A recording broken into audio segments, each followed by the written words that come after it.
그러니까 성동이라든지 광진이라든지 과천 이런 데가 많이 올랐고 특히 목동이 놀라울 정도로 많이 오르고 있다.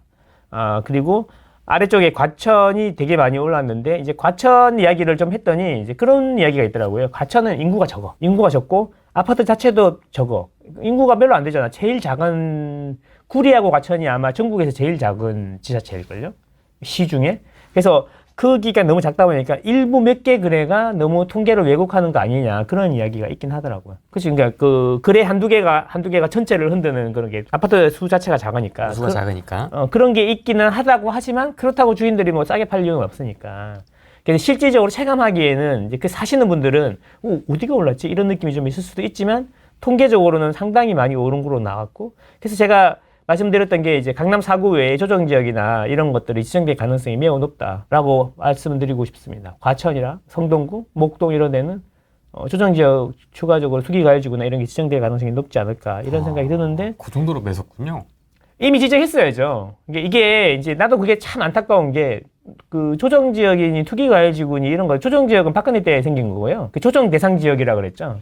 생긴 거고 이제 투기 지역하고 투기 과열 지구를 노무현 때 만든 거예요. 근데 지정하는 주체가 달라는데 우리가 보통 투기 과열 지구를 많이 알고 있잖아요. 투기 과열 지구를 그 노무현 때 만들었는데 이제 칼 같았어. 어떠냐면 최근 3개월간 아파트 가격 상승률이 물가 상승률의 120%, 130%를 넘으면 투기 과열 지구로 지정한다. 그거거든요. 그래서 노무현 때는 딱 130% 넘으면 바로 지정했어. 칼같이.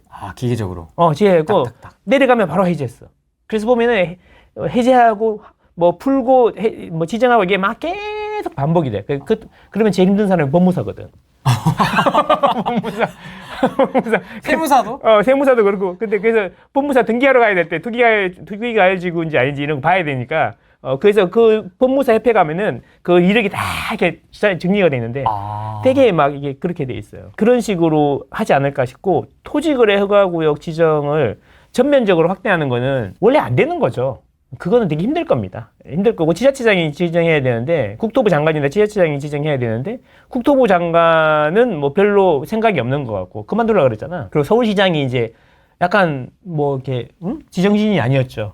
지금은 평온을 찾았지만 그게 맞지. 나는 그게 맞다고 생각해. 왜냐하면 어차피 이제 생각해봤겠죠. 어차피 이재명한테 안 된다. 괜히 나가봤자 어차피 서울시장 또 놓는다 그랬고 또 이렇게 토지거래 삽질 두 번에 이제 완전 이미지 이제 날아갔는데 나갔다가 괜히 또 떨어지고 서울시장도 떨어지고 해갖고 또 나중에 고민 좀 이런 분하고 붙어가지고 지고 이러면 또 쪽팔리잖아. 그래서 생각을 바꿨지. 이제 한 번 더 해서 잘 꾸려가지고 딱 그게 이제 자기 이제 다음 서울시장 끝날 때가 또 대선이야. 딱 시간이 맞더라고 또 묘하게. 그래서 이제 계산을 하고 이제 들어갔죠. 그래. 근데 이제 그 사람이 또 토지거래 허가구역을 그러면 서울 전체를 확대 지정해야 되는 거잖아. 할 수 있겠어? 삽질을 두 번 했는데. 그러니까 자기네 이제 살짝 빠지고 중앙정부에서 조정지역이나 이런 거 지정해라 이렇게 놔두겠지. 그리고 그 기본적으로 토지거래 허가구역이 재산권 침해 소지가 되게 많잖아요. 토지거래를 허가하는 거지 주택거래를 허가하는 건 아니다 그러는데 사실상의 주택거래를 허가하고 있는 거잖아. 그렇지. 그러니까 기본권 침해. 그러니까 자기가 풀 때 기본권 침해라서 푼다 그랬는데 다시 또 재지정 했는데 기본권 침해인데 더 확대 지정을 했어. 말도 안 되는 이야기인 거지. 다른 의도가 있었던 거지. 그런 거 왜? 그거는 명분이고 앞에는 뒤에서는 다른 의도가 있었는데 그 의도가 이제 로열로드 아니었습니까? 그렇죠. 그렇죠. 그랬는데 딱 보니까 여론조사가 여론조사도 그렇고 딱 봐도 안 될 것 같거든 보니까. 그리고 뭐 이런 이야기 있잖아. 어대명 그러면서 막 이러잖아요. 나는 반대인데 뭐 어쨌든 어대명 그러는데 확실하게 여기서 강조를 해주셔야 합니다. 반대라고. 제가 계속 말씀드리지만 정치는 변수가 많고요. 변수가 많고 그 예전에 이회창이라는 분이 계셨어요. 맞습니다. 그 충청의 충청의 아들. 예산. 예산 애들. 이회창이라는 분이 계셨는데 그분이 계속 여론조사에서 항상 뭐 40%대로 이기고 있었거든요. 근데 이제 아들 병역 문제로 한 방에 뒤집어져가지고 졌단 말이에요. 병풍. 그렇죠. 병풍이라고 그랬죠. 그런 거 있죠. 그래서 정치는 변수가 많습니다, 여러분. 그 사람 뭐라고 하죠? 저는 이렇게 계속 이야기했는데 이재명을 이길 수 있는 후보는 국민밖에 없습니다. 국민들이 잘해야 됩니다. 그렇죠. 저는 그렇게 생각하고요. 됐지 이제. 그래서 이제 그 토지거래 허가구역을 전면 확대하기는 되게 힘들 거고 이제 그 공을 네. 중앙정부로 넘길 거고 중앙정부에서 이제 조정지역이니 투기과열지구로 확대 지정할 가능성이 있다. 근데 어차피 지금 이제 2달 남았잖아. 지금 정부는. 그러니까 일하겠어? 괜히 마지막까지 욕먹을 일을 할 필요는 없잖아요. 그리고 이제 정권이 만약에 이제 어디로 바뀔지는 모르겠지만 바뀌면 또 싹 다 잘리잖아. 그죠? 네. 그러니까 그만두잖아. 그리고 이제 어디론가 가야 될 거 아니야, 다. 그런 생각도 해야 되니까 뭐 별로 뭐 일하고 싶은 생각이 없을 거야. 적극적으로 자기들이 나서가지고 2달 남은 50일도 안 남은 정부, 맞지? 50일. 남은 정부 기관장들이 막 조정지역 지정하고 투기가지고 지정하고 이렇게 할까? 안 할 것 같다는 이야기지. 그래서 당분간은 좀 이렇게 그런 거 없이 쭉 가겠지만 너무 튀면 이야기가 잘 나올 수는 있겠지. 그리고 다음 정부에 공을 넘기겠지. 어쨌든 제가 보기에는 6월 이후에는 지정될 가능성이 매우 높다. 이렇게 생각하고요.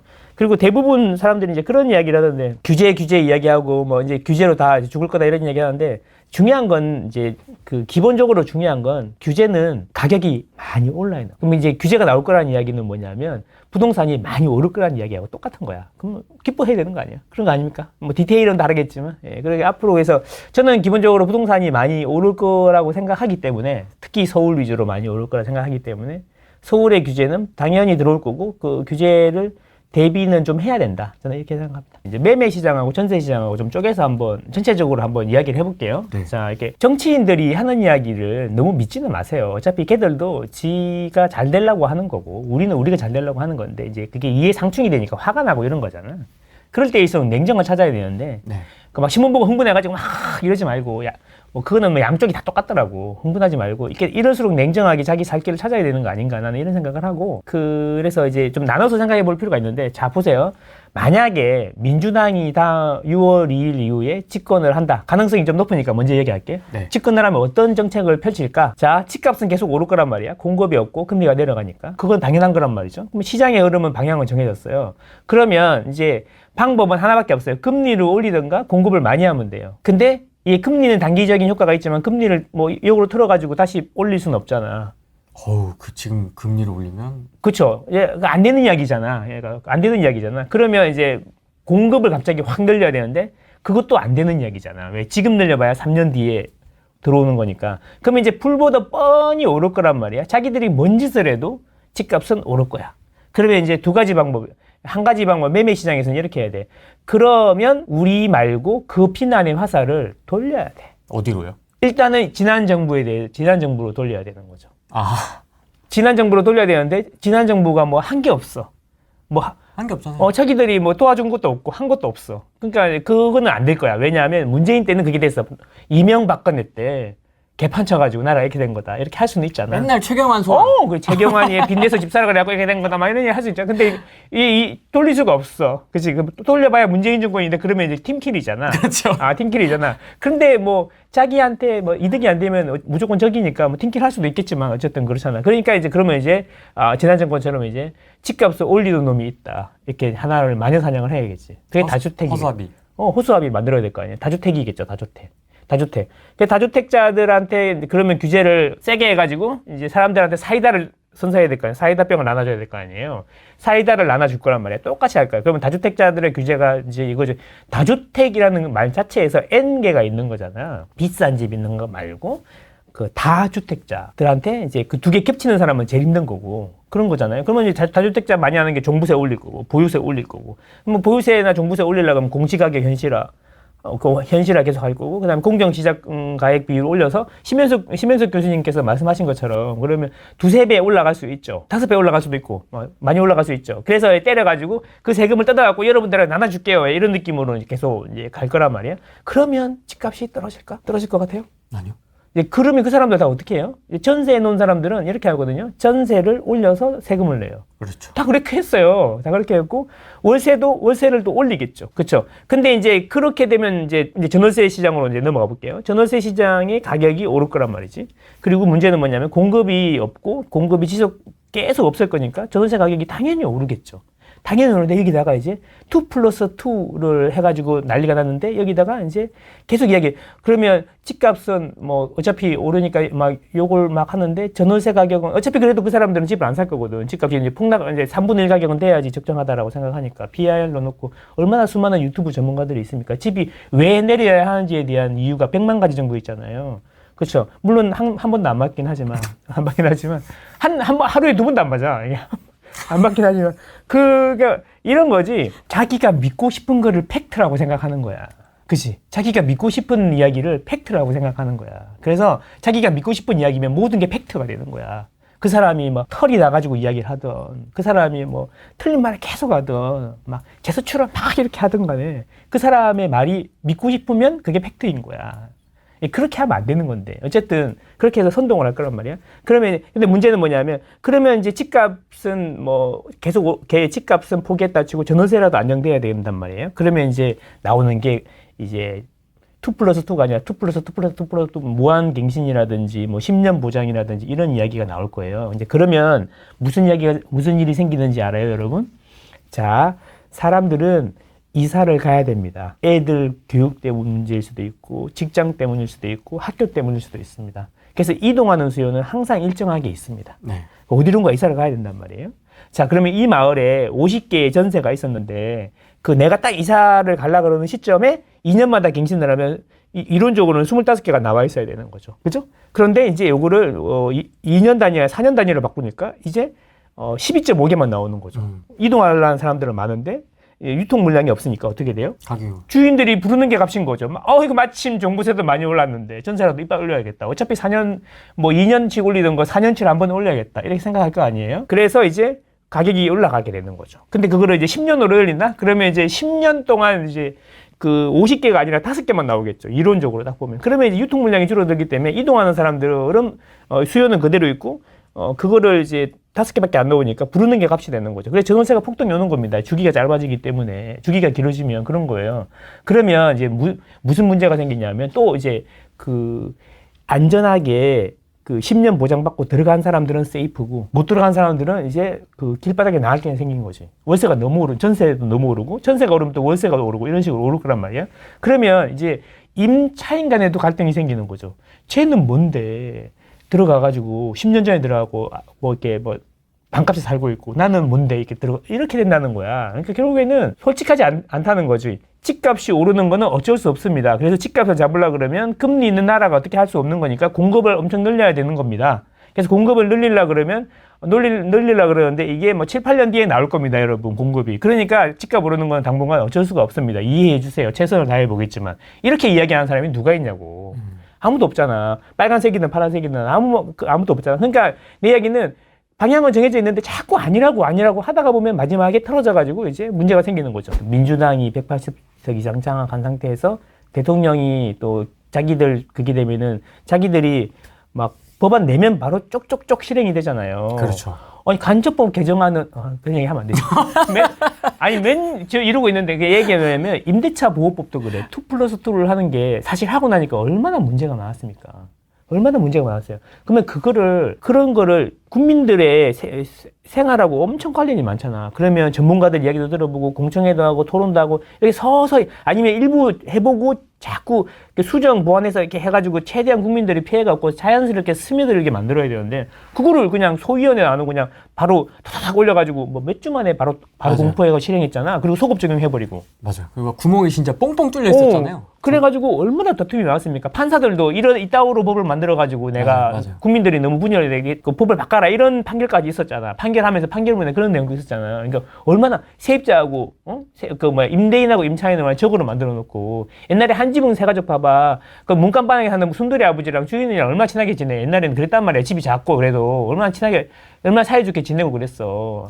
그 앞마당에 평상 있고. 평상에서 같이 모여가 막걸리도 한잔하고. 그쵸. 그 2층에 미술 선생님도 사시고 얼마나 같이 네 집 내 집 하면서 살았잖아. 근데 지금은 완전히 원수지 원수.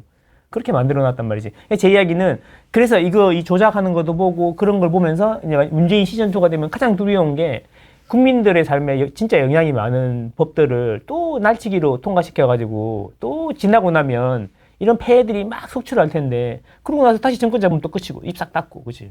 투투투. 그래. 그 당시에 그 임대차법 그 개정 발의하고 통과되기 직전에 전세 올려서 또 박주민. 그 이름은 이야기 안 하려고 그랬는데. 왜요? 그쵸. 팩트입니다, 팩트. 그쵸, 예. 서민들을 위한 변호사라며. 서민들을 위하는 변호사, 서민들이 힘들게 하기 위하여 사는 변호사 이런 건가요? 웃긴 거지. 그러니까 나는 그게 너무 화가 나. 자기들도 좀 이렇게 좀 그렇지 않을까? 살다가 보면 야, 이렇게 자기 생각하는 거랑 자기 행동하는 거랑 전혀 다른 걸 보고 자기들 스스로도 좀 이상하게 생각하지 않을까? 전혀.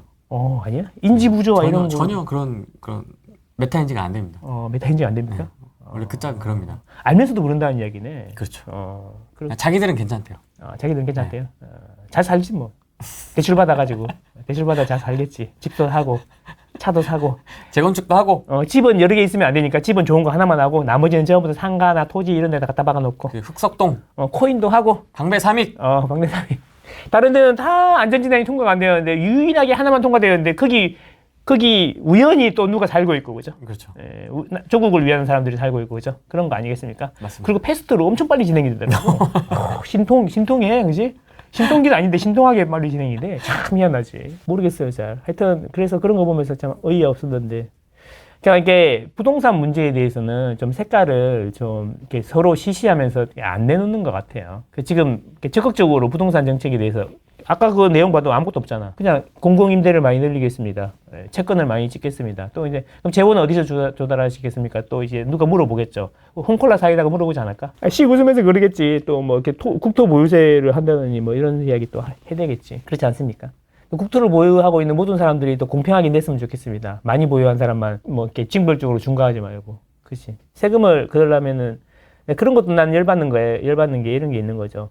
그 세율이 우리나라 그 고소득자의 세율이 높지 않다. 막 이런 이야기 많이 하는데 그러면서 이제 복지 선진국 이야기 많이 했는데 이제 실제로 지금은 1억 넘어가면 우리나라가 더 많아. 근데 더 중요한 거는 스웨덴 이야기 하는데 스웨덴 세금을 많이 낸다고 하는데 스웨덴은 소득을 투명하게 공개하고 250만 원이 넘어가면 그때부터 세금을 다 내요. 공평하게. 소득이 있으면 세금을 내야 되는데 내잖아요. 근데 우리는 국세청 자료 보면은 37%가 세금을 하나도 안 내거든. 어떻게 안 내지? 소득세를 하나도 안 내. 다 공제해주거나 아니면은 뭐 이렇게 공제가 많잖아요. 그 얼마 이하는 아예 안 내고 그다음에 나머지는 공제받아서 37%가 세금을 안 낸다는 거지. 근데 그러면 그 많은 나머지 세금 70 몇 프로인가 80 몇 프로를 상위 10%가 다 내고 있다는 거예요. 소득이 많은 사람한테 이제 거의 징벌적인 수준으로 세금을 많이 내고 있다는 거지. 공평하지 않다는 거지. 이게 공정인가? 그러면 실제로는 그런 거잖아요. 그 사람들이 일을 해서 얻어지는 거 가지고 나은 사람들이 많이 누리고 있는 거지. 사실은 누리고 있는 건데 그 사람들에 대한 대우는 어떤가 우리나라는. 그 뭐 기업을 해서 돈을 많이 벌면 뭔가 저 비리가 있고 더러운 짓을 했을 거고 그 다 이런 이미지가 있고 해체해야 되고 막 이런 이야기만 하잖아. 근데 그게 없어지면 어떡할 건데. 그렇잖아. 그러니까 내가 그 사람들이 나쁜 짓을 했던 거를 옹호하는 게 아니라 나쁜 짓을 했으면 처벌을 받는 게 당연하지만 부자에 대한 시각이 너무나도 안 좋다는 거지. 그 돈은 돈대로 받아 먹으면서 욕은 욕대로 먹으니까 누가 그 세금을 내려고 하겠어요. 입장을 한번 바꿔놓고 생각해봐. 내가 열심히 해서 돈을 많이 벌었는데 그 세금은 막 뜯어가면서 나는 막 부자라고 욕을 해. 그러면 이 사람이 진짜 열심히 해서 돈 벌어서 세금을 많이 내고 싶겠어요? 짜증나지. 안 하지. 안 하지. 그치? 그러니까 내 이야기가 그런 거야. 그게 내가 뭐 10만 원, 뭐 100만, 뭐 10만 원씩 해갖고 기부하는 거는 진짜 착한 일이라고 생각하는데 왜 내가 벌은 거를 나눠주는 거니까 이렇게 생각하는데 반대로 내가 1억을 벌어가지고 3천만 원씩 국가에다 낸다고 생각해봐. 그러면 어떤 게 더 나라를 위하는 일인가 생각해봐야 되는 거야. 그 사람이 돈을 벌면 그 사람이 했던 나쁜 짓을 보라는 게 아니라 나쁜 짓도 있지만 나쁜 짓 안 하고 돈 번 사람도 많잖아. 그 사람들이 어떤 방식으로 어떤 생각을 하고 어떤 삶을 살았는지에 대해서 좀 공부해보고 존경할 필요가 있는 거지. 그런 거 아니에요? 왜 이렇게 부자들에 대한 인식이 왜 이렇게 됐어요? 우리나라는? 그렇죠. 갈등을 만들어야 되니까. 누가 만든 주도를 한 거군요. 우리는 분단 국가예요. 잘 모르는 것 같은데 분단 국가예요. 우리의 주적은 어디 아메리카인가요? 어디입니까 주적이 우리나라의 주적은? 북한이죠. 북한. 그러니까 우리나라는 그 심리전을 하고 있고 하이브리드전을 하고 있는 거야. 우리도 마찬가지로 하고 있는 거야. 서로 싸우고 있는 거야. 그게 말려들고 있는 거야. 서로 이게. 그 약육강식이잖아요. 국제관으로 보면은 힘의 논리가 있는 거지 뭐 법 같은 건 없어 사실. 그렇잖아. 잘 봐봐. 그래서 그걸 막 보이지 않는 전쟁을 막 하고 있는데 우리만 너무 천하태평인 거 아닌가 이런 생각 드는 거지. 고등학생도 와가지고 비행기도 찍고 하는데 뭐 잡아갈 그게 없잖아. 관광으로 왔어요. 아버지는 직업은 뭐야? 아버지 뭐 하시노? 공안인데요. 아 그래 알았어 잘 가. 뭐 이런 수준이잖아 지금. 공안인데. 아버지 뭐 하시노? 공안인데요. 네 어디서 베이징 사는데요. 약간 이런 느낌이잖아. 뭐 했는데 사진 찍었어요. 저 예쁘잖아요. 막 이렇게. 약간 이런 느낌이잖아. 이게 이제 서울은 오르고 있는데 이제 문제는 이런 거잖아요. 지금은 그런데 떨어질 수도 있잖아요, 선생님. 그래서 보통 제가 보는 게 이제 심리를 많이 보거든요. 제일 빠른 게 심리예요, 심리. 그러니까 만약에 관세 전쟁이 딱 터졌어. 그러면 내가 할 수 있는 일을 한번 생각해 볼게. 내가 부동산을 집을 갖고 있어, 아파트를. 서울에 아파트를 갖고 있어. 그럼 제일 먼저 할 수 있는 거는 이런 거지. 아무것도 안 하고 생각을 할 수가 있죠. 트럼프 관세? 그 우리나라 망하는 거 아니야? 환율 튀고 IMF 보는 거 아니야? 그러면 집 팔아야 되나? 잠깐 이런 생각 해볼 수 있잖아.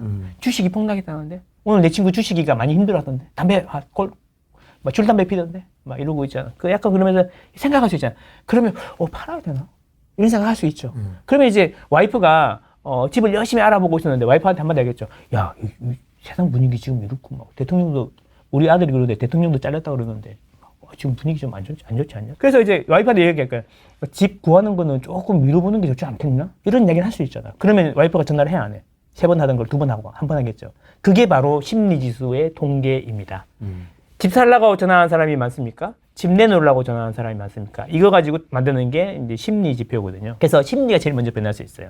추가로 나 이럴 수 있대. 그럼 우리 집도 팔아야 되는 거 아니냐? 이사 갈 게 아니라. 그럼 우리 집이 얼마인지 한번 물어나 보자. 이 전화할 수 있잖아. 그러면 매도 문의가 많아지는 거죠. 매수 문의는 줄어들고. 이게 심리거든요. 이게 실시간으로 바뀌어요. 부동산에서는 이게 제일 빨리 바뀝니다. 그 다음으로 나오는 게 뭐냐면 그 주간 통계. 그게 이제 일주일마다 단위로 알 수가 있는 거고. 어쨌든 심리가 제일 빨리 바뀌어요. 그럼 심리를 보면 되는 거야. 그래서 내가 매주 업데이트 하는 거죠. 네. 그거 심리를 이제 지수를 공개하는 데가 KB하고 한국부동산원인데 지금은 한국부동산원 데이터를 제가 써요. 왜냐하면 그 사단이 나고 난 다음에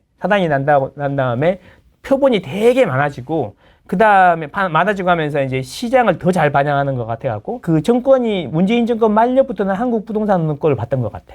끝나고 나서 그때.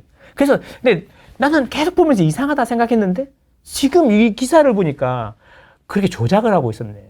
와, 이렇게 느낌이 딱 왔었다니까. 자, 봅시다. 그래서 이제 심리가 중요한데 한국 부동산은 심리를 한번 볼게요. 여기서. 자, 여기 색깔은 지금 이래요. 그러면 지금 당장 분위기 이제 이게 KEB 매수 우위 지수인데 이게 이제 좋은 게 뭐냐면 KB는 서울 이렇게 보여줘요. 서울 이렇게만 보여주는데 여기는 강남 감옥을 따라 보여줘.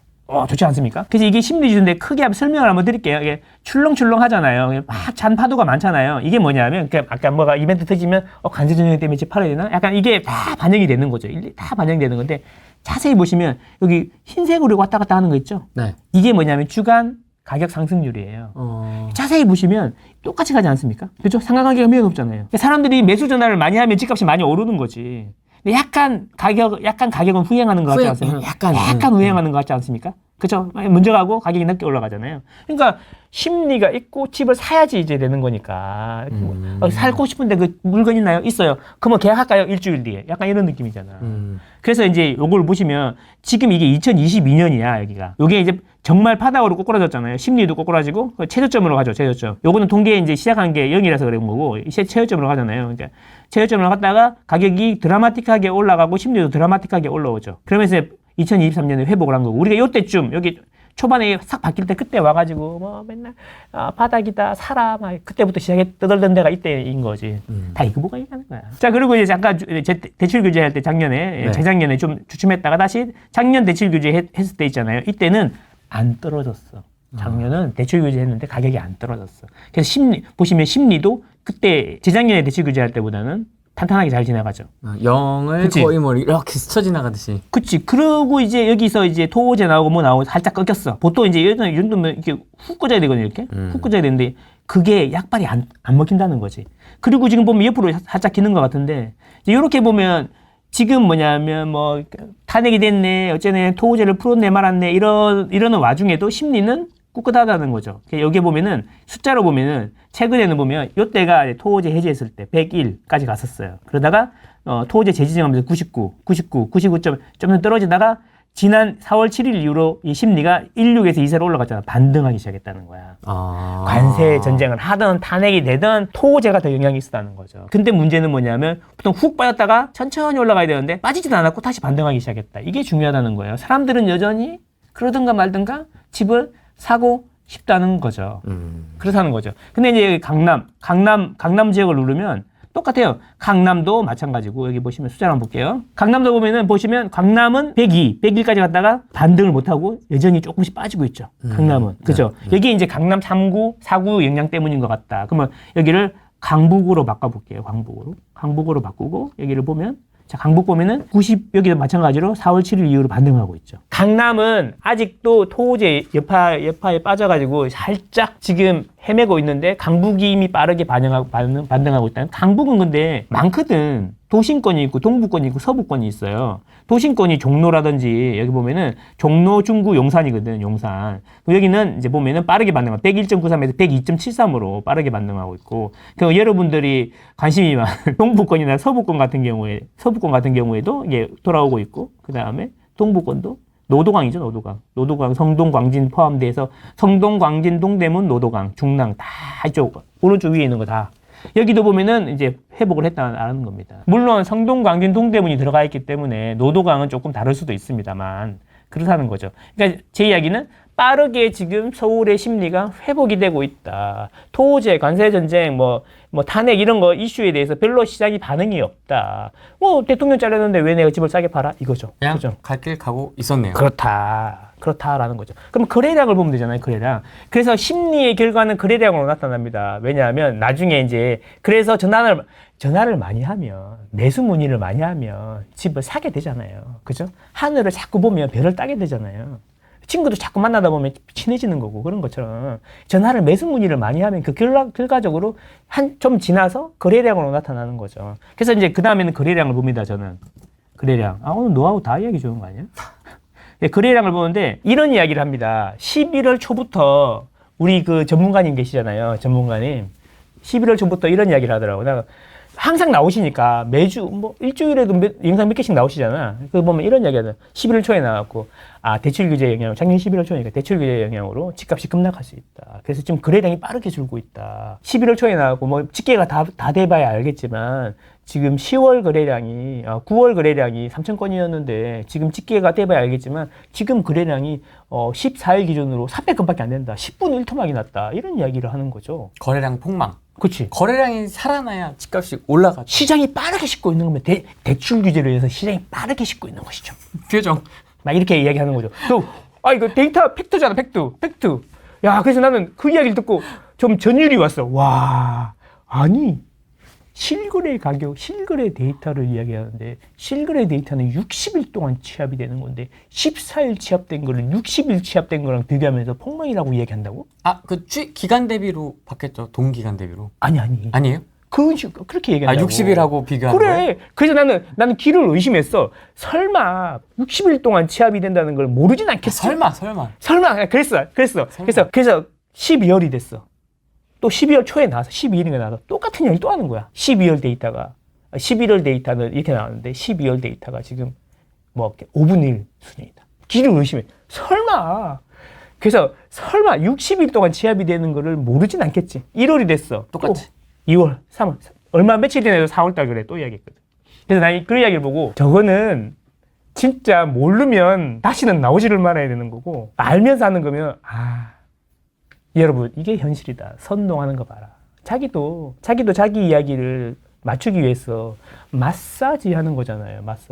마사지는 원래 한국부동산원 한국부동산원을 이렇게 그 위에서 마사지하는 게 원래 크기 마사지 잘하는데 크기만 마사지를 잘하는 게 아니더라고요. 마사지하는 거랑 뭐가 다르냐고.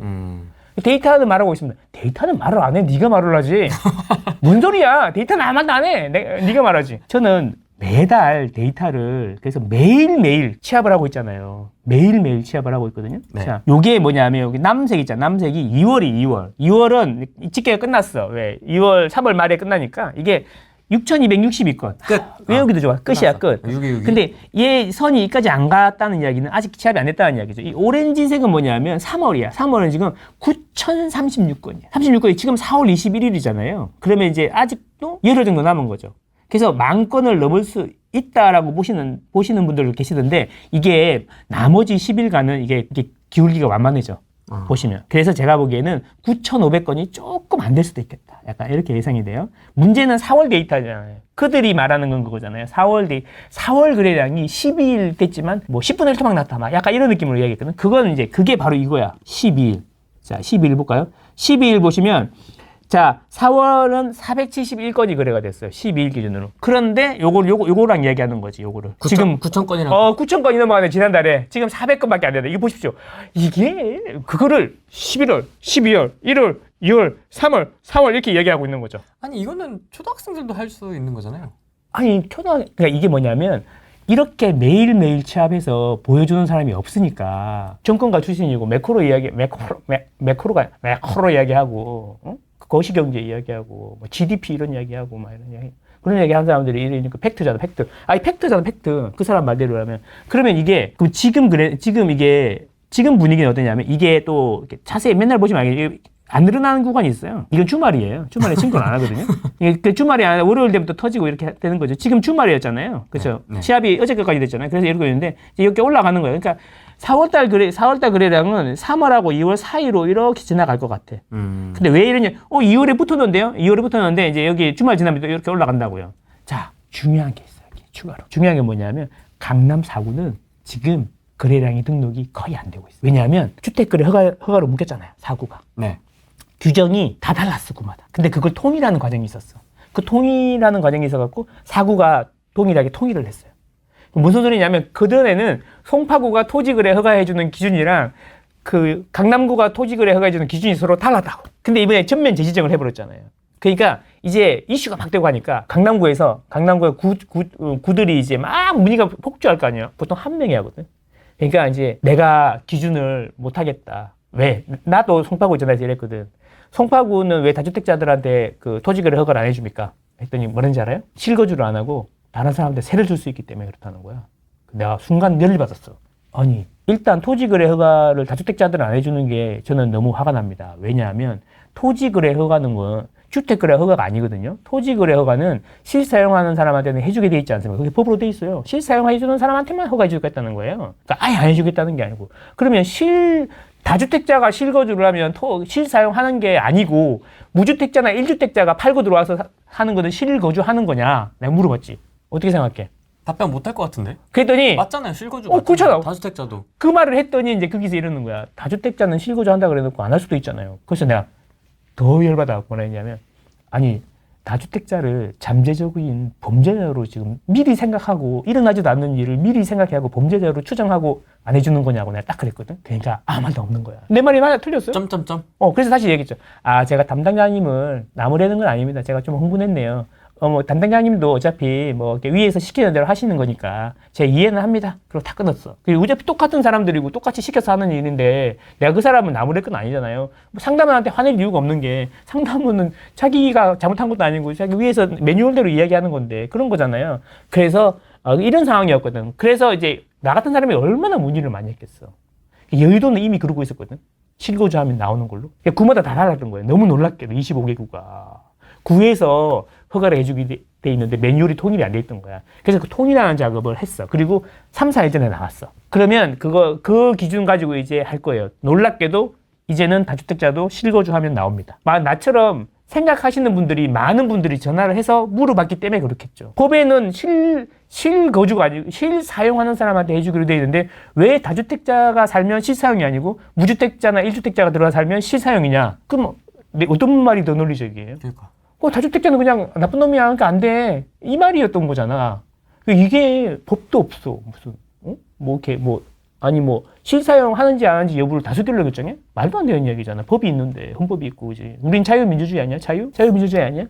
자유민주주의를 수호해야 됩니다, 여러분. 어쨌든, 그래서 이게 된 거지. 맞잖아. 그래서 제가 드리고 싶은 이야기는 그러는 과정을 거치면서 지금, 토지거래 허가가 거의 올스톱이 돼 있어서 강남 4구 거래량이 집계가 거의 빠져 있습니다. 거의 빠져 있다. 이런 이야기를 하면 사람들이 에이 막 이럴 수 있잖아. 그럼 내가 보여줄게. 강남구의 거래량을 일자별로 제가 찍어 놓은 거예요. 그 보시면 거래량이 터졌죠. 여기 보면 89건, 그죠?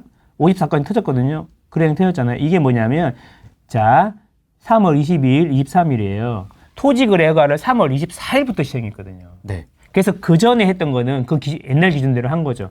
토지거래 이제 4일 동안 빨리 거래하세요. 그래갖고 5일 동안 거래하세요. 밤새 거래한 게 이거야. 그럼 그 이후에는 허가가 거의 없죠. 진짜. 근데 이게 며칠 전에는 4건인가밖에 안 됐어요. 와. 근데 그 끝나고 나서 이제 하나씩 하고 있는 거야, 이제. 그래서 이게 강남 4구권은 집계가 안 됐다고 이야기하는 게, 자 보세요. 용산도 있잖아요. 용산. 네. 네. 서초구 먼저 볼 거예요. 서초구는 자 보세요. 이게 여기가 3월 23일이에요. 한 건도 지금 통과가 안 된 거예요. 3월 24일부터 빵건인 거야. 실제 거래가 됐을 거야. 근데 허가를 지금 못 받아서 그런 거야. 밀려 있는 거죠. 큐에 쌓여 있는 거죠. 그 용산구 볼까요? 용산구는 자 보세요. 그동안 뻥 뚫렸다가 이제 기준 나오니까 처음으로 2건이 된 거예요. 이게 거래가 안 된 게 아니라 거래 허가 넣은 거를 승인을 안 하고 있는 거야 지금. 송파구도 똑같죠. 이것도 더 적었는데 며칠 전에 나오고 나서부터 몇 개가 되기 시작한 거야. 이게 객관적인 거죠. 그래서 내 얘기는 뭐냐면 지금 다시 얘기해 볼게요. 장바구니에 쌓여 있었어. 그렇지, 장바구니 쌓여 있는 거야. 물론 그 장바구니에 평소보다 많이 쌓였는지 적게 쌓였는지는 몰라. 하지만 장바구니에 매우 쌓여 있다. 그러니까 그리고 토지 쌓여 있을 가능성이 높지. 왜 이렇게 허가를 받을 수 있으니까, 뭐 들어가고 싶으니까. 늦게라도 들어가는 사람도 많았거든. 자, 그래서 거래량 추이를 보면 지금 4월 거래량이 아까도 말씀드렸지만 그 2월 달에 붙었잖아요 라고 하는데, 이게 주말인 효과도 있고 그 다음에 강남 4구의 거래량이 거의 집계가 안 됐기 때문에 거래량이 적어 보일 수 있는데, 제 생각인데 물론 더 지켜봐야 되겠지만 지금은 2월하고 3월 사이 정도? 그러니까 여기가 6,000건이었고 여기가 9,500건 정도 갈 것 같으니까 대략 한 7,000건 정도 추정을 해보는데, 물론 지켜봐야겠지만 그런 상황이다라는 겁니다. 근데 중요한 거, 10년간 서울의 월 평균 거래량이 5,000건이 조금 안 된다는 얘기예요. 그러니까 그 5,000건보다는 훨씬 많다는 거죠. 그리고 더 중요한 거는 실수요자들 위주의 거래이기 때문에 투자자들은 막 여러 개 살 수 있잖아요. 근데 투자자들은 이게 깔끔하게 싹 빠졌잖아요. 그러니까 실수요자들 위주로 되는 거니까 실제로 그 10년 동안 평균 5천이라는 것도 실수요자 것만 생각해보면 좀 더 적어야 되는 거죠. 그렇죠? 그래서 4월 거래량은 누구가 이야기하는 것처럼 400건밖에 안 되겠지만 더 취합이 돼봐야 알겠지만 뭐 절망적으로 줄었다 이런 이야기는, 이런 얘기는 좀 그런 이야기들 이제는 이제 약간 의심이 돼. 진짜 모르는 것 같다. 모를 수도 있겠다. 이거를 그 부동산 아파트 좀만 하는 사람, 실거래 조금만 관심 있는 사람들이면 거의 아는데, 이거는 그러면 둘 중에 하나에 모르거나 아는데 왜곡하고 있는 거지. 모르진 않겠죠. 그러면 왜곡하고 있는 거죠. 바보거나 나쁜 놈이거나 둘 중에 하나의 가능성이 매우 높다는 거죠. 둘 다일 수도 있고. 그렇게 추정이 된다고 할 수 있겠다고 말하고 싶다. 이렇게 이야기해야지. 보통 그렇게 얘기하잖아요, 다들. 하락론자들은. 언제 떨어질지 모른다. 떨어진다가 아니라 그렇게 떨어진다고 저는 보고 있습니다. 이렇게 얘기하잖아. 보고 있다 그랬지. 떨어진다 그랬냐? 막 물론 물어보는 사람은 없지만. 그래서 제가 아까 말씀드렸죠. 부동산은 모르지만 부동산 전문가들이 많다고. 그리고 그래서 부동산이 근데 좀 어렵긴 하지. 이해는 해.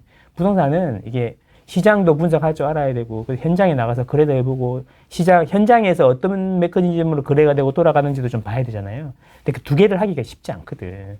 뭐 거시 보고 이런 분들은 보통 이제 뭐 다 그런 건 아니지만 그 방구석 전문가일 가능성이 높잖아. 방구석에서 이렇게 다 이렇게 데이터 보고 이런 전문가 높은데, 사실 그러면 크게는 볼 수 있지만 사실 그 부동산은 그 안에 들어가가지고 왜 아파트가 거래되고 학군지는 왜 비싸고 이런 것들이 사실 가보지 않고는 잘 모르잖아요. 그치? 근데 문제는 이제 그 숲을 보고 있는데 숲이 이제 파란색이야! 이러고 있는 거고, 빨간색인데 이러고 있는 거고, 또 숲에 너무 가까이 붙어 있는 사람들은 이게 그 전망을 한다기보다는 항상 보면은 이게 조금 싼 것 같아요. 여기는 방 3개, 화장실 2개라 더 좋은 거예요. 화장실이 하나 더 있잖아요. 탑층은 별로 안 좋아요. RR이 좋아요. 이런 식으로 이야기하는 그 동네 아파트는 막 어디가 좋고 막 이런 이야기는 다 좋은데 하락이 오면 아무 소용 없는 이야기라는 거죠. 그렇죠? 그래서 제가 그래서 부동산이 어려운 거는 매크로 큰 전망도 봐야 되고 숲에 들어가서도 싸워봐야 되고, 이 두 가지가 잘 돼야지 전문가라고 할 수 있는 건데, 사실 내 개인적인 입장에서는 그 두 개를 다 잘하기가 어렵죠. 쉽지 않죠. 근데 한쪽 이야기만 들어보면 되게 막 말은 다 잘하거든. 막 그럴싸하고 또 투자 많이 해보신 분들은 뭐 내가 옛날에 갭 3,000으로 사가지고 3억 올랐어요. 우와, 3,000으로 3억이요? 막 이러고 혹 해가지고 들어가서 배우면 또 지금은 3억 있어야 3,000 벌어요. 난 이해를 못하겠네. 다 연결돼 있다니까. 얘들아, 연결돼 있다고. 연결. 아니, 봐봐. 설명해 줄게요. 여러분, 오른손하고 왼손이 있어요. 왼손은 파란색이고 오른손은 빨간색이에요. 아, 그래요? 그렇죠? 예를 들면 좌우가 있잖아. 좌우가 있고 파벌이 다 있잖아. 파벌, 파 이렇게 있고 다 연결이 돼 있잖아. 자, 하루는 왼손이 생각을 했어. 너무 세상이 불공평하다. 왜 그런 이야기를 했냐면, 내가 지어낸 이야기야. 왜 불공평하다 얘기하냐. 왼손한테 물어봤더니, 좌손한테 물어봤더니, 좌측에다 물어봤더니 이렇게 모든 세상이 오른손 위주로 되어 있다. 그 지하철 들어가는 것도 오른쪽에 찍게 돼 있고 버스 카드. 버스 카드도 오른손으로 찍게 돼 있고 골프 연습장을 갔더니 다 우측 타석만 있고 좌측 타석은 쫙 구석에 제일 어두운 데 2개 정도 있더라. 이게 불공평하지 않냐. 그래서 하루는 이 왼손이 화가 많이 난 거야. 그래서 오른손이 맨날 이렇게 누리고 다니는 걸 보고 화가 너무 나갖고 오른손이 잘 때 복수를 하기로 했어. 그래서 찢어버리기로 했어. 오른손을 찢어버리기로 했어. 그래갖고 오른손이 자고 있을 때 막 때린 거야. 이렇게 막 때리고 찢어버렸어. 그래서 아침에 딱 오른손이 일어나는데 너무 아프고 막 찢겨 있는 거지, 피부가. 그래서 병원에 가고 깁스를 한 거죠. 이렇게 치료받고 깁스를 한 거죠. 못 움직이게. 못 움직이게. 그랬더니 그래서 왼손은 너무 기분이 좋은 거야. 나의 꽃이다. 사이다. 뭐 세상 편하게 살더니 사이다다. 막 이렇게 생각하는 거지. 그래서 기분이 좋았는데 이제 문제가 생겼어. 이게 오른손이 깁스를 하니까 오른손이 일을 못 하잖아. 그래서 오른손이 하던 일을 왼손이 다 하게 된 거야. 그렇죠. 그래서 왼손이 생각해 본 거지. 아니 이게 결국에는 뭐냐면 내가 오른손이 너무 오른손 위주로 가서 오른손을 때려서 찢어버렸더니 사실 여기가 하던 일을 다 내가 해야 되는 거야. 그러니까 내 얘기는 뭐냐면 다 연결이 돼 있는 거야. 세상이 한쪽만 막 때린다고 다 사이다 같긴 하지만 결국에 시간이 돼서 돌고 돌아서 다 나한테 오는 거야. 그게.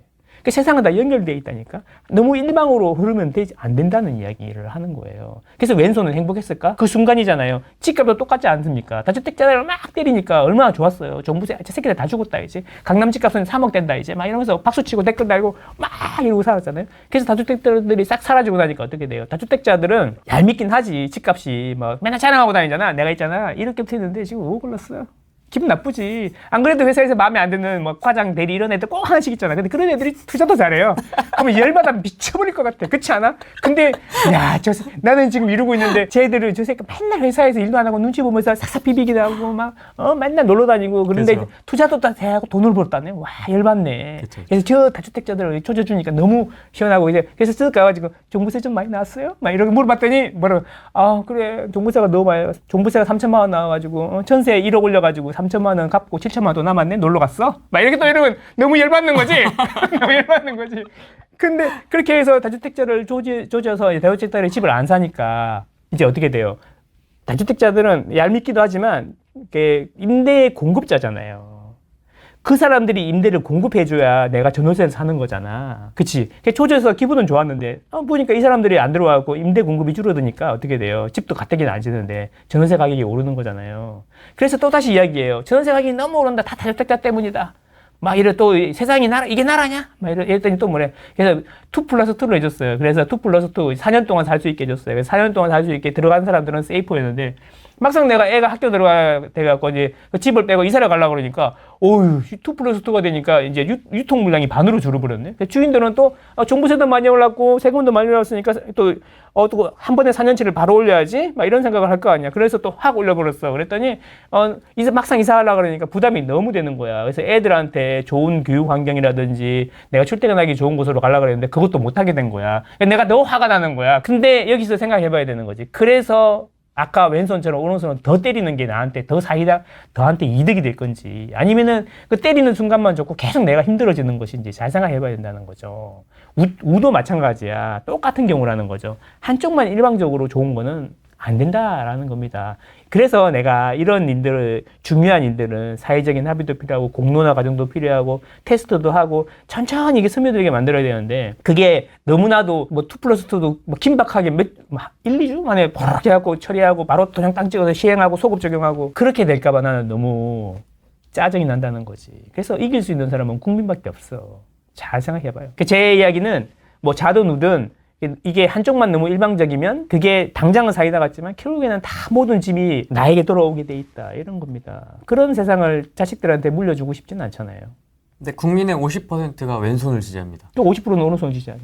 아닙니다. 여기는 막 가운데 있습니까? 막 10몇 %밖에 안 되고 막. 그래서 진곤형이랑 같이 둘이 모으려고 그런 거야? 전체적으로 지금 부동산 시장은 그래도 잘 되고 있고 가격도 오르고 있고 그 심리도 잘 버티고 있는 수준이다. 이렇게 그래서 이제 두려운 거는 이제 제가 계속 말씀드렸지만 지금 이제 대출이 계속 늘어나니까 거래량이 늘어난다는 이야기가 고 대출이 늘어난다는 이야기고 빠르면 4월 말부터 대출 규제가 들어올 수도 있겠다. 근데 전체적으로 확대는 못 할 거고 이제 주택 시장 중에 많이 오른 데 위주로 확대를 해야 되는데 그러려고 그러면 이제 그거를 패키지로 조정지역 지정이라든가 이런 방법으로 할 수 있거든요. 조정지역 지정되는 순간 대출 규제도 들어오고 하잖아요. 이게 문재인 정권의 방식이고 그 이번 정권의 방식은 조정지역도 있지만 이제 그 대출 규제를 디테일하게 해서 자기 손에 피를 묻히지 않고 지금 2달 남았잖아 아직 피를 묻히지 않고 그리고 이제 은행들이 자체적으로 해서 은행들한테 자체적으로 맡기는 그런 식으로 이제 규제를 해왔던 거죠. 다음 정권은 아마 이번하고 이전 정권의 짬뽕이 되지 않을까 약간 이런 생각이 드는데 어쨌든 4월부터 대출 규제가 올 수 있으니까 대출도 미리미리 알아보고 하시는 게 좋다. 계획을 잘 세우셔야 된다. 이런 이야기고 7월부터 또 스트레스 DSR 한다고 또 호들갑을 뜰 거니까 5, 6월에 또 거래량이 늘어날 수 있어요. 근데 스트레스 DSR 해봐야 대출 한도가 막 드라마틱하게 줄고 그러진 않아요. 계산해보면 돼요. 미리 걱정할 필요는 없어요. 신문에 막 나오니까 무섭잖아. 근데 막상 그 인터넷 조금만 쳐보면 DSR 계산기가 다 있어요. 다 있어. 그 계산해보면 다 나와요. 그리고 그거는 5대 은행 기준이고요. 우리에게는 5대 은행 말고도 은행이 많거든요. 계속 이야기하지만 대출을 못 해줘서 힘든 데도 많거든요. 은행인데 대출을 안 해주면 망하잖아. 대출을 못 해줘서 힘든 데도 많다. 우리의 친구들도 많다. 지방은행도 있고 금고도 있고 새마을도 있고 보험사도 있고 그 다음 선을 좀 넘으면 안 되긴 하지만 저축은행도 있고 많잖아요. P2P도 있고. 그러니까 그 저축은행까지는 웬만하면 캐피탈이나 저축은행 웬만하면 안 가는 게 좋고 은행선에서 잘 해결해가지고 자금 계획을 세우시는 게 좋고 제 경험인데 대출이 안 나서 집을 못 사는 사람들은 별로 못 봤어요. 그렇습니다. 그러니까 내 집 마련하실 분들은 대출 규제를 예상해서 너무 무리되게 막 10억 집 사는데 풀 대출 끌어모고 갖고 5억 대출 받아서 내 돈 5억에 5억 대출 받아서 이렇게 계획 세우지 말고 내가 생각하는 풀 받을 대출보다는 약간 줄여서 생각하는 게 마음이 정신건강에 좀 이로울 수도 있어요. 그렇다고 해서 뭐 10억짜리는 뭐 5억 오르고 9억짜리는 1억 오르고 이러지 않거든요. 10억짜리가 5억 오르면 9억짜리는 4억 5천 오르겠죠. 이렇게 생각하시면 됩니다. 그렇죠? 그래서 집 사라. 다음 정부가 민주당 정부가 되면 다주택자 때리고 집 있는 사람들 괴롭힐 거 아닙니까? 또 이런 이야기 할 수 있잖아요. 그가 온다. 자, 그래서 이제 다음 정권이 오면 어떤 일이 벌어질까? 그가 온다. 그래서 이제 극단하게 그거잖아요. 집 샀는데 규제할까봐. 네. 규제할까봐 그런 거잖아요. 근데 저는 이렇게 생각합니다. 규제로 집값을 잡을 수 있었다면 아마 문재인 정권에서 집값이 반토막이 났을 거예요. 29번의 규제가 있었지 않습니까? 네. 문재인 정권 때. 그래서 근데 지금 어떻게 됐습니까? 그냥 비웃기라도 하듯이 계속 오르지 않았습니까? 규제는 방향을 바꾸진 않아요. 속도와 세기를 조금 다르게 갈 뿐 시간이 지나면 결국 원래 방향으로 수렴하더라고요. 봤잖아요. 그죠? 맞습니다. 공급이 없으면 집이 오르고 금리가 내리면 집이 오르는 거예요. 그러니까 금리와 공급의 방향이 금리는 떨어지고 공급은 서울은 계속 줄어드니까 어떻게 되겠어? 불보듯 뻔한데 그거를 약간 느리게 하거나 조금 세기를 약하게 하는 것 말고는 없고 근데 중요한 건 그래서 규제가 아무 효과가 없냐 이런 이야기를 하면 아무 효과가 없다 이런 이야기 하면 그것도 좀 잘 모르는 이야기일 수도 있어. 무슨 이야기냐면 규제가 집값은 못 잡지만 한 방향으로 계속 가잖아요. 그러면 사람들의 생활 패턴이 바뀝니다. 움직임이 바뀌어요. 왜? 제도에 맞춰가지고 다 살거든요. 그런 걸 제도주의라 그래요. 제도주의. 무슨 이야기냐? 다주택을 규제하고 1주택이나 일시적 1가구 2주택을 장려하면 집값은 계속 오르지만 다주택자는 줄어들고 1주택이나 일시적 1가구 2주택이 혜택을 보게 된다는 거지. 무슨 이야기인지 아시겠죠? 그래서 지금도 보십시오. 다주택자들은 계속 지속적으로 줄어들고 1주택이나 일시적 1가구 2주택까지는 계속 집이 오르는 걸 누리고 있는 거 아닙니까? 그런 거예요. 다주택자들이랑 같이 누리던 거를 이제 집 소유한 사람들, 1주택자들이 이제 가져가는 거 아닙니까? 그런 거잖아요. 그러면 이제 만약에 다음 정권이 빨간색이 될지 파란색이 될지 잘 모르겠어요. 왜? 뭐 세상 정해진 건 없으니까. 아직 남았잖아, 시간이. 그래서 만약에 근데 여러분이 생각하시는 것처럼 빨간색이 되든 파란색이 되든 규제는 있을 겁니다, 분명히. 집값 오르는 거 다 싫어하니까. 그지? 근데 다만 빨간색은 물가 상승률 수준으로 전체적으로 오르는 거는 용인하는 수준이고 파란색은 그냥 물가 상승률만큼 오르든 조금 오르든 많이 오르든 그냥 사람들이 다 싫어하면 그냥 규제하는 스타일이다. 이런 거죠. 근데 그 규제의 대상이 안 되고 싶은 거잖아요. 자, 그러면 생각해 봅시다. 이 사람들의 뿌리를 내리고 있는 곳은 여러분들의 이익이 아니라 본인들의 이익이란 말이야. 내가 그 이야기를 해주고 싶었어. 그래서 내가 예전에 빨간 당도 파란 당도 다 보수라고 생각하는 게 막 진보적이고 막 이런 게 약간 진보가 아니고 진취적이고 국민들을 위한 거 이런 생각이 전혀 없어. 여러분 믿지 마. 제발 좀 믿지 마. 그런 사람이 한둘 있을 수도 있겠지. 이만큼 어디 없어져 이제 있을 수도 있겠지. 이거 뭐야? 이거 뭐야? 조금 있었는데 불어서 없어졌어. 예. 그럴 수도 있어. 근데 어차피 그 사람들도 그 사람들의 이익을 위해서 하는 거잖아요. 그죠? 다음 재집권을 위해서 하는 거잖아요. 국회의원 하다 딱 떨어지면 별로 할 일도 없어요. 그죠? 어쨌든 재집권을 위해서 하는 거잖아. 그러면 이걸 생각해 봐야 돼. 결국 이거라는 거죠. 제가 계속 보여드리는데 무주택은 43%, 1주택은 42%, 그 다음에 다주택이 15%. 그러니까 뭐냐면 43대 42대 15라는 거예요. 무주택이 43, 그 다음에 1주택이 42, 다주택이 15 정도 된다는 거죠. 그냥 15%는 아무리 양쪽에서 다 때려도 집권하는데 아무 문제가 없어. 그래서 다주택은 다음에도 계속 안 좋을 수 있어. 자, 그러면 1주택자하고 무주택이 있는데 무주택만으로는 재집권을 하기 힘들어. 그래서 1주택자의 일부도 땡겨와야 돼. 아, 이거 보니까 이해가 딱 된다. 딱 되잖아. 그러니까 내 이야기는 1주택자를 깔 수 없어요. 문재인 정부 때 1주택자를 까고 연거를 깠기 때문에 정권이 무너진 거거든요. 그거를 정확히 알고 있다니까요. 그래서 1주택이나 일시적 1가구 2주택까지는 다음 정권에서도 선이요. 다주택은 악이 될 가능성이 높다. 다주택자는 어차피 그냥 어차피 색깔도 정해져 있잖아. 여기는 막 이렇게 찐 빨강이잖아. 그 찐 빨강이고. 여기서 이제 사이를 어떻게 이제 양쪽에서 뺏어 올라고 노력을 하는 거잖아. 충청권을 노리는 것처럼. 어차피 대구나 전북은 똑같잖아요. 어차피. 그렇죠. 예, 편파적이니까. 맨날 충청도가 봉이야. 충청도에서 간을 보고 수도권을 예상하는 거지. 충북을 잡는 자 결국 승리한다. 8번의 최근 선거가 전부 다 충북에서 이긴 사람이 무조건 당선됐습니다. 그래서 제 이야기는 1주택자한테 1주택자를 힘들게 하지는 못할 거야. 자, 그러면 이제 여기서 문제가 생기는 게 1주택과 다주택의 사이에 있는 사람이 이제 중요한 거죠. 예를 들면 고가주택을 갖고 있다든가, 고가 1주택자, 또는 두세 개 있는 사람들, 막 하나는 좋은데 나머지는 막 지방에 찌글찌글한 거 갖고 있는 사람이라든가, 외곽에 그런 사람들을 어떻게 할 거냐, 이런 생각을 좀 해보는데, 내 생각인데 고가주택의 기준은 좀 올라갈 것 같고요. 옛날에 15억이었는데 20억 정도 올라갈 것 같고, 그 다음에 지방에 대해서는 지방에 하나 더는 괜찮을 것 같은데 지방에도 많으면 또 규제할 수 있어. 주택수를 규제하는 것은 여전할 거다. 그렇게 보면은 이제 다음 정권이 들어오면 이런 사람들은 어떻게 생각할까? 지방을 살까? 나는 안 살 거라 생각해. 안 살 거고 오히려 그래서 이제 사람들이 관심을 가지면 팔고 나올 것 같아. 나부터 그럴 것 같아. 그러니까 다시 한번 생각해 봐야 되는 거고, 자세히 읽어보면 이번에 민주당 유력 후보가 지방에 1주택을 사면 아닌 것처럼 주택수에 안 넣어준다 이런 얘기 하잖아요. 그 앞에를 읽어봐야 돼요. 수도권 1주택자가 지방에 하나 더 사면. 이거는 윤석열 정부에서 계속 하고 있던 거예요. 지방도 획기적으로 풀어주지 않겠다는 이야기지.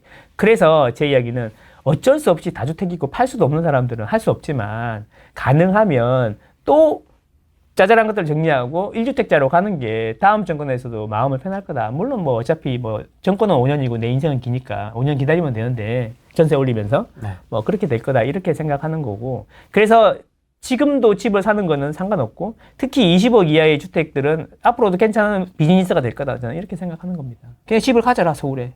가격은 오를 거다. 그리고 이제 결국 세금을 올리고 비용을 늘리면 임대 났는데 보증보험도 가입해야 되고 어쩌고 세금도 내야 되고 이러면 처음에는 좋을지 모르지만 시간이 지나면 다 또 그게 월세 상승으로 연결되는 거 아니겠습니까? 맞습니다. 그 원가가 100원인데 90원에 파는 사람이 누가 있어요?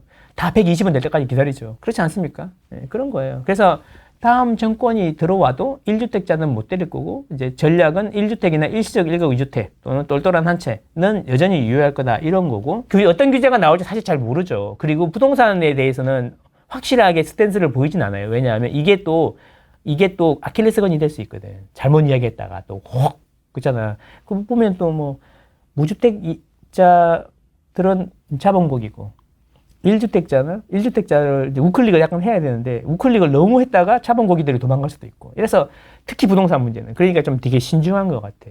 주식은 다 물려있기 때문에 아무 이야기나 막 주더라도 되는 거고. 5천! 그 5천! 와, 5천이. 네, 정치 지도자가 5천 어떻게 만들지? 그냥 내 이야기는 정치 나라님은 주식도 못 올리고 아파트 가격도 못 내린다니까. 내 이야기는 그냥 그때 금리라든지 경제 상황에 맞춰서 가는 거지. 그렇죠. 속도만 살살 조절할 수 있는 거지. 그걸 잡겠다고 이야기하는 것 자체가 망상이에요. 망상. 그게 오만이죠. 오만. 아, 5만. 집값을 잡을 수 있다는 오만. 그래서 집값을 잡을 수 있다. 규제로. 그래서 규제를 29번을 했어. 근데 집값이 계속 올라. 그러면 어떻게 해? 이제 내가 이야기했던 게 모든 게 틀리잖아. 그럼 절대 인정 안 하잖아. 그래서 어떻게 해요? 인정을 하게 만들면 되잖아요. 트럼프가 그랬잖아요. 금리를 내리세요. 파월. 저희는 데이터를 보는데요. 그래요? 그럼 데이터를 망가뜨려 줄게요. 꽝! 데이터를 망가뜨려 드릴게요. 이게 나온 거 아니야. 그래? 통계조사 102번. 나는 이제 아까 말했지만 너무 충격이었고, 그래서 집값이 안 오른 것처럼 조작을 했다는 거지. 이게 충격이었다는 거고, 이제 마지막에 나 같은 사람들이 KB만 보니까 민간 통계인 KB마저도 제재하자고 마지막에 그랬다는 거예요. 나는 이게 더 충격이었어. 아니, 깡패네. 그러니까 이게 한국 감정원도 원래 국토부 산하가 아니었는데 국토부 산하로 가져간다니까? 그래야 자기 집안에서 마사지를 해야지 남들이 잘 못 볼 거 아니야. 마사지 잘한다며, 마사지. 마사지. 이만한 걸 막 해, 이만하게 만드는 거. 얼굴 막 리프팅하고 막. 자기 집안에서 해야지 잘 못 볼 거 아니야. 그래서 국토부 산하로 집어넣었다니까, 막판에. 그러고도 이제 KB 보고 이야기하니까. 언론이나 이제 유튜버들이 하니까 막판에 KB를 제재할 방법을 궁리하다가 정권이 무너졌죠. 이 정도로 와, 목표가 있으면 해내는 겁니다. 잘못을 인정하지 않습니다. 데이터가 잘못 나온다고? 데이터를 마사지하면 되지. 간단하지 않습니까? 진짜 쇼킹하다. 야, 이런 사람들입니다. 이런 사람들. 그래서 어쨌든 집값을 잡겠다는 오만이 얼마나 잘못된 행동이고, 그게 피해가 결국에는 여러분들한테 가는 거예요. 우리한테 오는 거고. 그냥 갖고 있는 사람들은 집은 많이 올랐는데 뭐 장부상 가격이고 세금은 많이 뜯겼고, 임대에 들어가 계신 분들은 그냥 전부 다 뭐 월세하고 전세만 많이 올랐지 않습니까? 제 말이 집값이 내려갔습니까? 안 내려간다니까요. 싸게 팔아야 내려가는데 싸게 팔 이유가 없는데요. 다 실수요자들이고.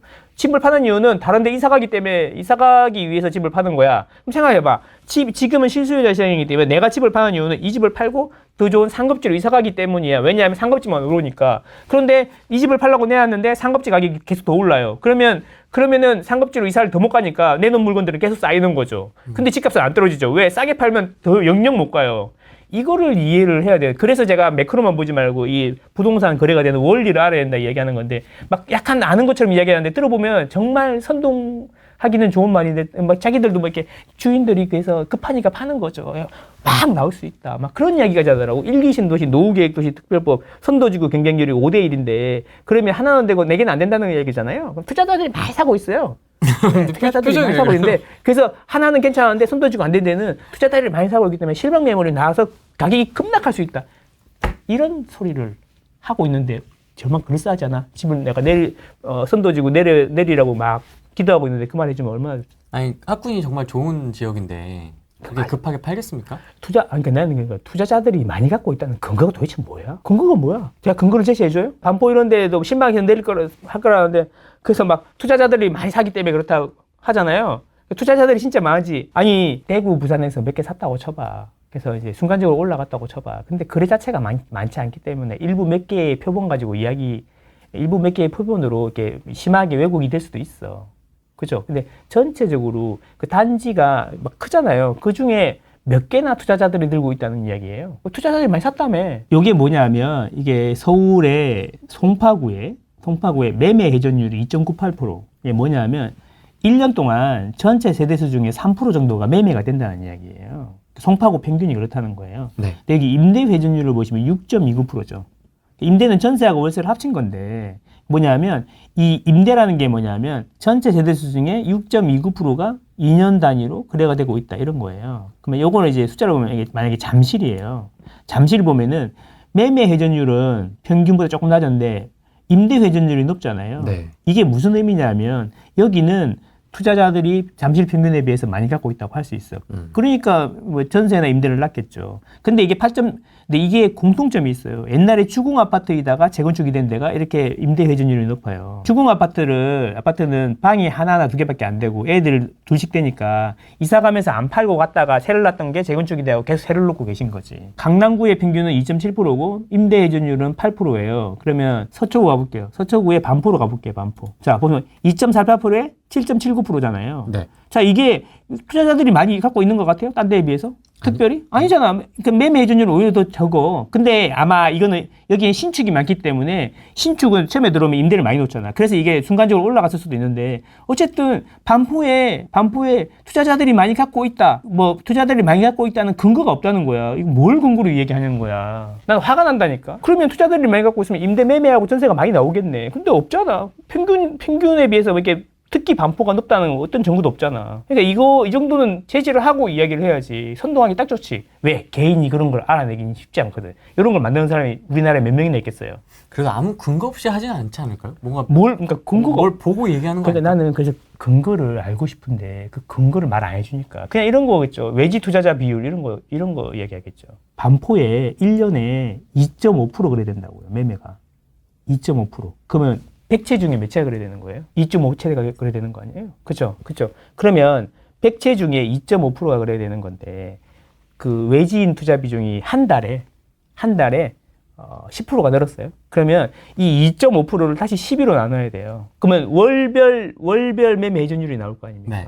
그러면 2.4%라고 쳐. 그러면 12로 나누면 0.2%가 전체 아파트 세대수의 0.2%가 월에 거래가 되는 거야. 그거에 10%가 늘어난 거야. 외지인 투자 비중이. 그러면 그 숫자가 단지별로 보면 한두 건 아니겠어, 한두 건? 그러니까 그걸 기준으로 이게 외지 매매 그 투자자들이 많이 들고 있다. 대구나 부산에서 많이 산다. 이런 이야기가 근거가 있는 이야기냐고. 웃기지 않은 이야기를 하고 있는 거지. 그러니까 이걸 보면 다 알 수 있잖아요. 그러니까 뭐 근거를 제시해 보시라고. 그런 사람들의 말이 사람들한테 더 많은 호응을 받고 있다는 게, 그러니까 이런 거지. 나는 그냥, 믿고 싶은 걸 팩트로 생각하는구나. 시국 때문에 정신적인 데미지가 크신 분들이 많은 것 같아요. 근데 이럴 때일수록 냉정을 찾아야 된다. 이런 의미로 오늘 방송을 했고. 네. 그래서 거래량이라든지 그다음에 망고맵이라든지 이런 것들로 다 설명을 드렸어요. 시장은 생각보다 탄탄하게 잘 버티고 있고 그리고 방향은 이미 긴 방향은 정해져 있다. 다음 정부가 들어왔을 때 이제 부동산을 소유함으로 인해서 불이익이라든지 힘든 상황이 될 것 같다라는 생각은 충분히 이해가 가지만 그 와중에도 이제 우산이 있잖아요. 우리 1주택이라든지 실사형이라는 우산이 있으니까 그 우산 안으로 들어가 있으면 큰 문제는 없을 겁니다. 우박이 떨어질 것 같은데. 그 우박을 잘 떨어뜨리겠지. 다 우산장한테 떨어뜨리겠지. 왜냐하면 우리 이렇게 실사용하고 1주택인 사람들 우산을 뽀갤 정도면 나라나 망해져 있겠지. 재집권은 포기해야 되는 거니까. 그런 거잖아. 그래서 많이 두렵고 힘들고 그럴 수 있어요. 이럴 때일수록 더 그럴 수 있는데 이제 용기가 필요한 것 같습니다. 그 이야기는 오늘 2023년부터 계속하고 있잖아요. 그래서 지금도 용기가 필요하고 적당한 레버리지는 이제 나를 뛰게 만들더라. 그래서 오늘 내가 이 자리를 갖기 위해서 열심히 일을 하다 보니까 미래의 인생이 바뀌는 거지. 맨날 누워서 세상 욕만 하고 남들 탓만 하다 보면 바뀌는 게 하나도 없고 미래도 이제 정해져 버리는 거죠. 저는 그렇게 생각합니다. 아직도 저는 대한민국은 열심히 하는 사람이 성공할 수 있는 나라라 생각합니다. 그리고 앞으로도 그게 잘 유지되었으면 좋겠습니다. 화이팅!